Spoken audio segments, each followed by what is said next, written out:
Well, Greg, today I learned that Suswin is the Ojibwe word for nest, and that is what's going to be built behind me, just adjacent to the crossroads of Cassells and 5th, which is directly across from the North Bay Indigenous Friendship Centre. A 30-bed transitional house will be erected on the plot of land behind me, and a startling statistic shows us that over 40% of North Bay's homeless population is Indigenous, hence a need for the Indigenous Friendship Centre to open up a transitional house. Maurice Switzer is the vice chair of the North Bay Indigenous Friendship Centre board, a long time coming for this type of assistance on Cassells. It's more than just providing a bed and accommodation. There are cultural wraparound supports, and there'll be educational opportunities, and people will be able to learn computer skills, and it's really in the true tradition of Indigenous peoples. It's making, giving hope to people who have found themselves in a disadvantaged position, and we're setting the bar high for North Bay.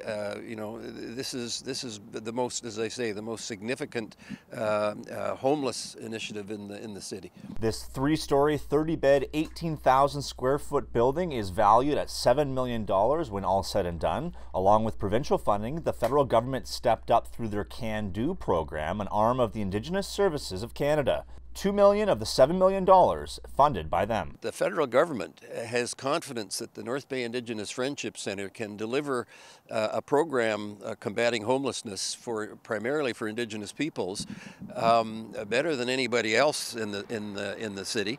And we have made outreach to other agencies, the District of Nipissing Social Services Administration Board, DSAB, and we're going to be hopefully doing a presentation of their whole board looking for proportionate funding, because Indigenous peoples represent, we're told, over 40% of the homeless population in the city, and there are millions of dollars in funding coming into the city from other sources, primarily provincial, and we have asked that we get a proportionate share of those dollars. Vice Chair Switzer added that the construction project will be an estimated 48 weeks in duration. That brings us to a middle of March in 2022 for an opening.